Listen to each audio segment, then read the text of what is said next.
Bom, meus amigos, estamos aqui para gravar mais um vídeo, capítulo 10 do livro A História da Riqueza do Homem, Léo Huberman.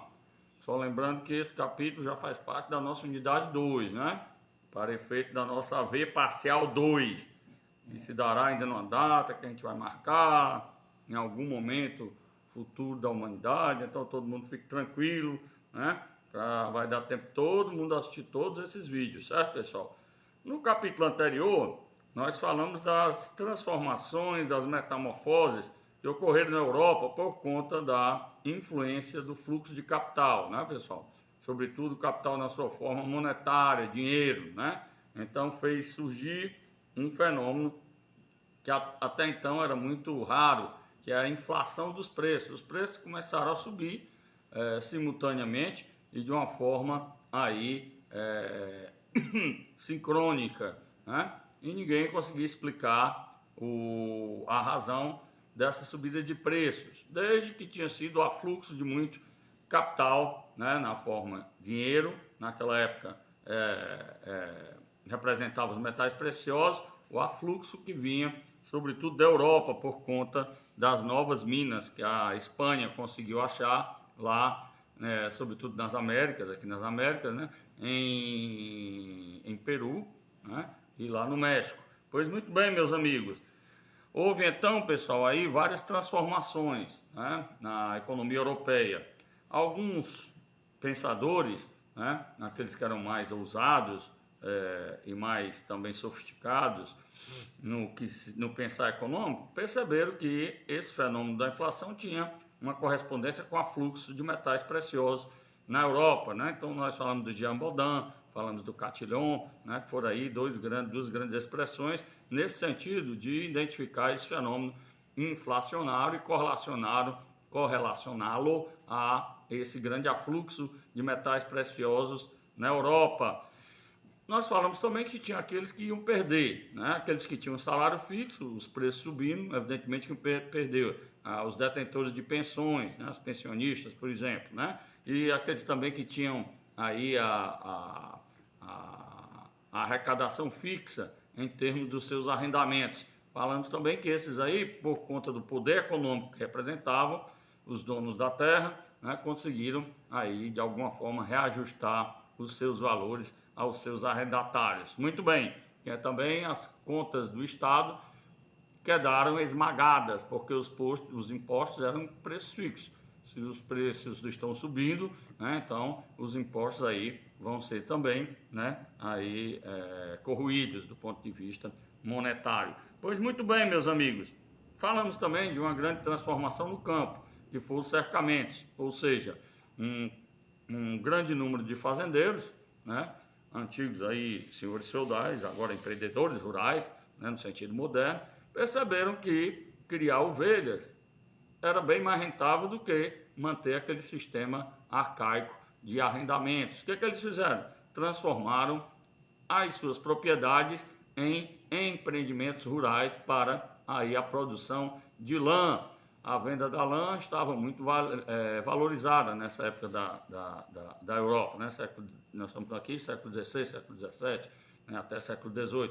Pois muito bem, meus amigos, aconteceu essa transformação e evidentemente que uma grande massa de trabalhadores teve que aí migrar do campo para a cidade, formando grandes exércitos industriais de reservas. Leis novas foram criadas, como a lei dos pobres na Inglaterra, que era para dar conta dessa nova configuração social, né? O inchar das grandes metrópoles. Eis que se deparou também, nesse mesmo período, ok, com um processo de industrialização. Não industrialização no seu sentido da maquinofatura, né? Uma utilização intensiva de máquinas, mas ainda as primeiras indústrias, as grandes indústrias, ainda no período da manufatura. E é justamente esse capítulo 10 vai aí tentar demonstrar um pouco como é que foi esse processo de transformação. Então ele é denominado precisam-se trabalhadores. Crianças de 2 anos podem candidatar-se, mulheres também, né? A expansão do mercado e a ampliação da produção, a decadência das corporações de ofício e a emergência do atravessador, do intermediário. O intermediário agora vai ser uma figura central do ponto de vista da progressão das relações sociais de produção e também, evidentemente, aí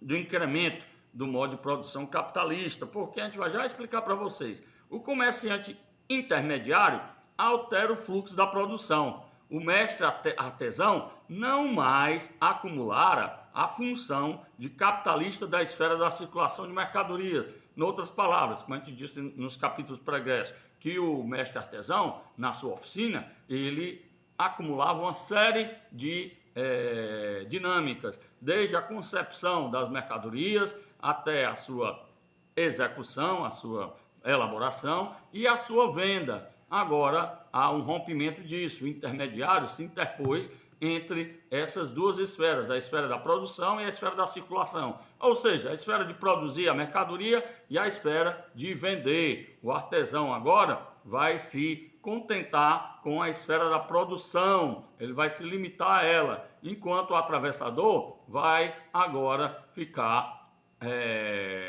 com essa nova função, que é a função aí da circulação de mercadorias, ou seja, o comércio, a sua venda em si. Ok, pessoal? Nesse sentido, há uma grande transformação. Emerge a produção doméstica, né? Sobretudo na Inglaterra, depois vai se alastrar por toda a Europa. E como é que é essa produção doméstica? Aqui na página 110, aí tem uma descrição sucinta do que essa produção doméstica representava, ainda sem o emprego do maquinário, como nós falamos. Olha só, esse método pelo qual o intermediário emprega certo número de artesãos para trabalhar seu material em suas respectivas residências é denominado sistema de produção doméstica. Note-se que, na técnica de produção, o sistema doméstico não difere do sistema de corporações.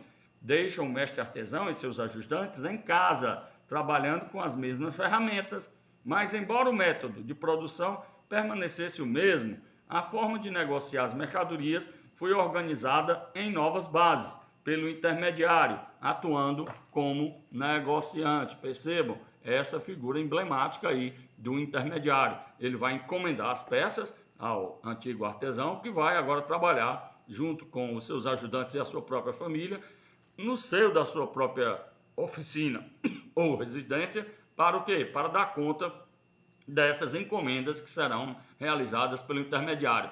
O intermediário também vai fornecer a matéria-prima, ou seja, o artesão e os seus ajudantes, as famílias, os seus jornaleiros, agora vão dar conta só da produção em si, da mercadoria, de acordo com aí os pedidos dos intermediários. Era nesse sentido que houve essa transformação, certo, pessoal? O que a gente costuma chamar, né, na história do pensamento econômico, na história dos fatos econômicos, de produção doméstica.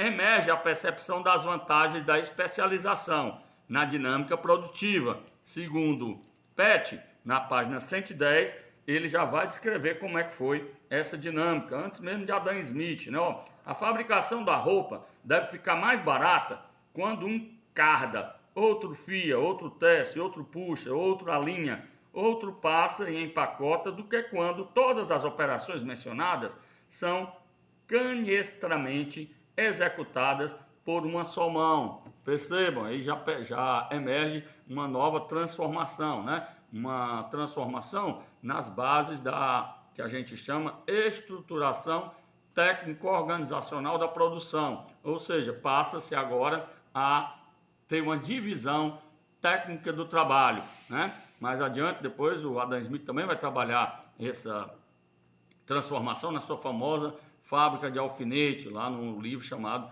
Riqueza das Nações, né? Em que um chega com um fio de alfinete, outro corta, outro vai fazer aí o beneficiamento, né? Vai dar aquele brilho, conferir aquele brilho, né? E o outro vai pôr a cabeça, outro da cooperação simples vai aí aliar em caixas, né? Organizar em caixas. Então, essa divisão técnica do trabalho já vai conferir uma enorme produtividade à produção geral, né? Se comparada às formas anteriores pregressas, em que o artesão fazia era responsável por todas as etapas da produção, né? Pois muito bem, meus jovens.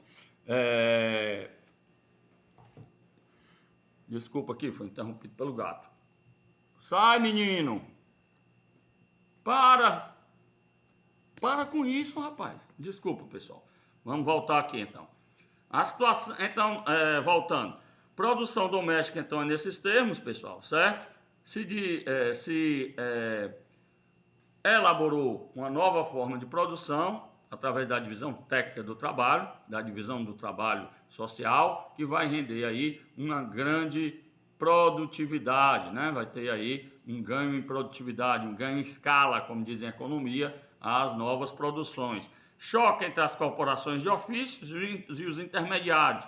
Forças produtivas em expansão entram em confronto com as condições sociais de produção. Em outros termos, né? Aquelas formas anteriores das corporações de ofício vão ficando obsoletas, né, pessoal, em face das novas forças produtivas, das novas forças econômicas que agora emergiram, né? Então, aquelas formas que a gente estudou nos capítulos passados das corporações de ofício vão cada vez mais entrando em obsolescência para o surgimento dessa nova forma de realizar a produção. Na página 111, aí nós temos aqui uma descrição disso, olha só. Os intermediários frequentemente trabalhavam dentro da estrutura do sistema de corporações, aceitando-o aparentemente, mas na realidade procurando miná-lo.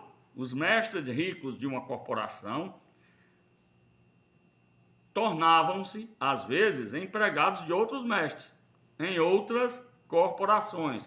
Uma corporação de determinada indústria podia gradualmente assumir as funções de mercador e encomendar artigos às outras corporações da mesma indústria. Desaparecer a antiga igualdade entre os mestres, que fora fundamental para a manutenção do sistema. Percebam, né? Parte desses mestres artesãos estão aí se convertendo em empreendedores, empresários, né? Os proto-empresários da época. O capitalista intermediário estabelecia suas manufaturas fora da jurisdição das corporações. As primeiras estruturações, em termos de fábricas que foram conhecidas, ainda sem o emprego da máquina, mas utilizando da divisão técnica do trabalho, né? Essas primeiras fábricas vão surgir fora do ambiente de jurisdição das corporações de ofício. Só lembrando, as corporações de ofício, como a gente estudou no passado, elas tinham a sua circunscrição determinada pelo limite geográfico da cidade. Então, o que faziam esses primeiros empreendedores? Construíram as suas fábricas, montavam as suas fábricas fora dessa jurisdição em que as corporações não podiam atuar, não é isso, meus jovens? As exportações cresceram e existia a necessidade de expansão da produção. Insere-se a força de trabalho feminina e infantil na